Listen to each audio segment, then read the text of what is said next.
Pessoal, vamos falar agora sobre o que acontece quando ocorre um page fall. Primeiro, todo mundo lembra aí como que ocorre um page fall? Acho que vocês já estão carecas de ouvir a mesma história, né? Mas vamos supor que a gente está rodando um processador CISC 68000, do estilo 68000, como está escrito aqui. Pessoalmente, eu trabalhei com esse tipo de computador com códigos desse tipo. Esse move é move long. Long significa 4 bytes, tá bom?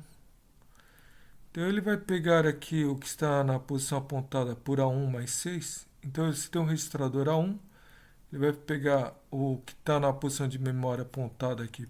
Vamos supor, tem a memória aqui. Aí tem algum dado aqui, né, de 4 bytes nessa região de memória. Ele vai pegar esse dado que está aqui e vai colocar esse dado, vai ler esse dado, vai ler esse dado, vai ler esse dado e vai escrever esse dado em uma outra posição de memória que é a 0 mais 2. Vamos supor que essa posição aqui é a 0 mais 2. A 0 mais 2. 2 a 0. 2 a 0. Entendendo o que faz a instrução? Então essa instrução aqui, tá vendo? Olha só, isso aqui não é um computador RISC. Se fosse RISC, cada instrução aqui ocupa uma word, né? Mas é um CISC, né, pessoal? Então, o primeiro que num computador CISC, o número de bytes que cada instrução tem varia de instrução para instrução. Elas não são padronizadas, tá? Então, nesse caso aqui dessa instrução, de todo jeito aqui tem um opcode aqui, tem o primeiro operando número 6 aqui, tem o segundo operando número 2 aqui. É isso, ponto, acabou. Três motivos, então vou escrever aqui, 3 motivos para page for. Primeiro motivo, instrução não está na memória física, não está na memória física, memória física. Segundo motivo, esse primeiro operando não está na memória física. Ou terceiro motivo, né?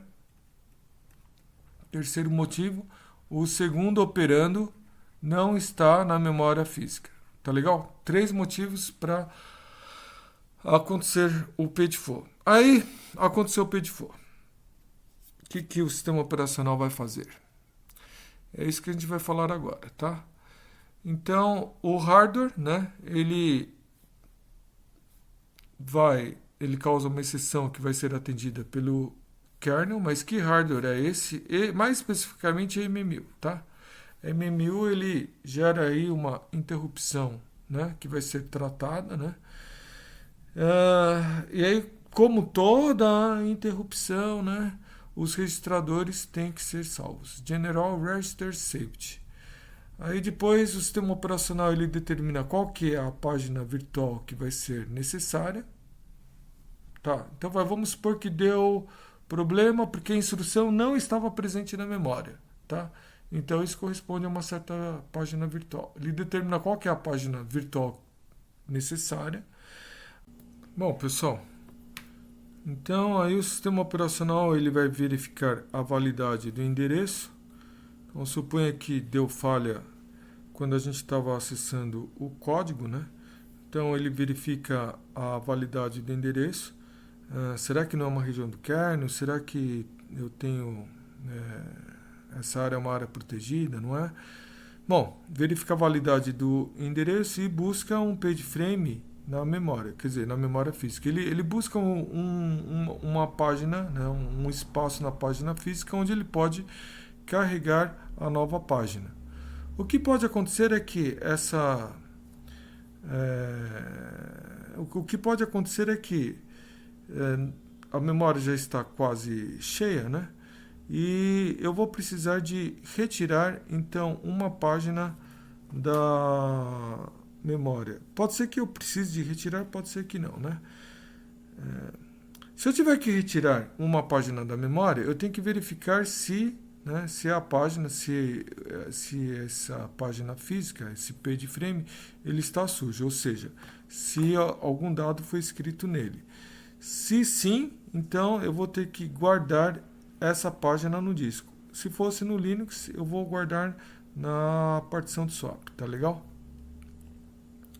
Bom, daí depois disso, o sistema operacional ele escalona a nova página para ser carregada do disco.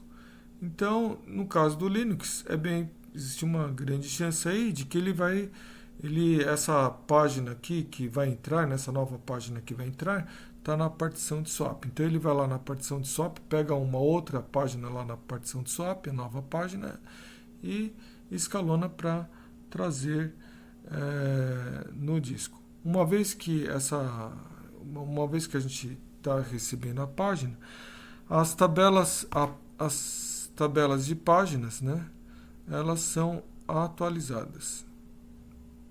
Que tabelas de páginas?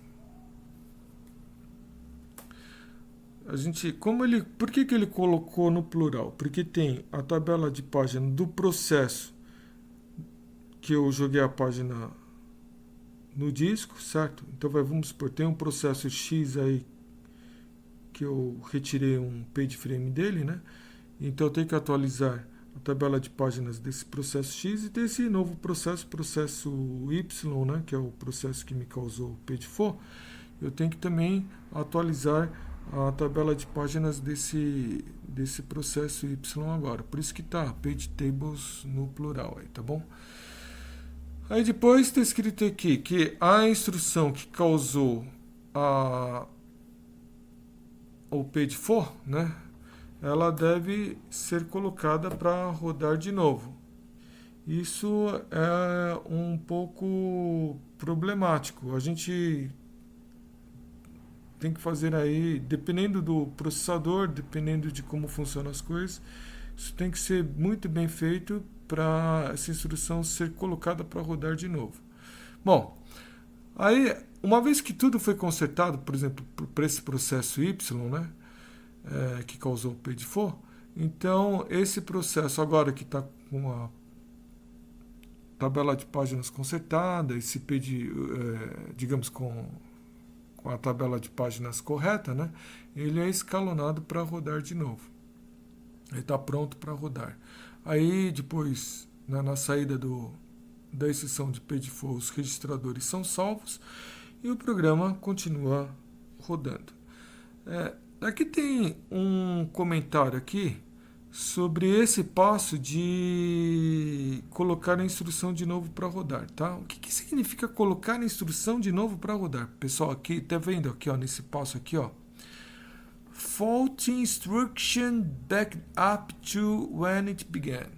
Então, supondo que era essa instrução move.l que estava rodando e ela causou o page4, o que aconteceu com o program counter? Essa que é a pergunta. O que aconteceu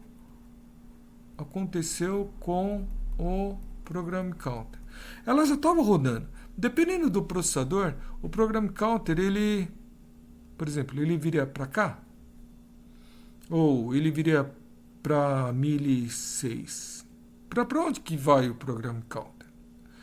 E será que deu o page4 porque ele estava tratando do primeiro operando? Onde é que estava o program counter quando ele estava tratando do primeiro parâmetro? Tá vendo? Em um computador CISC tem um monte aí de perguntas que a gente vai ter que responder, né? No mundo RISC é um pouco mais tranquilo esse tipo de coisa, né? É tudo mais padronizado.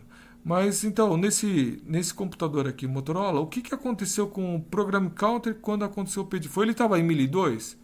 Se ele estava em 1002, então eu vou ter que colocar ele para rodar de novo na posição 1000, se ele foi incrementado automaticamente para 1002. Não, então essa aí tem uma discussão aí no livro do Tannenbaum falando sobre como que a gente vai fazer isso, mas isso varia muito de processador para processador. O que importa é que esse program counter aqui tem que ser colocado de forma correta, né? Agora que a instrução foi carregada na memória, esse program counter tem que ser colocado de forma correta. Supondo que não fosse a instrução, né? Não deu problema por causa da instrução, mas deu problema por causa do primeiro operando, tá? Se deu problema por causa do primeiro operando, a instrução não foi executada também. E a gente vai ter que colocar a instrução para rodar de novo. Tem que acertar o program counter. Se for no segundo operando, idem. Tem que colocar o program counter na posição correta, na posição 1000. É um pouco complicado aí, dependendo do processador. É isso.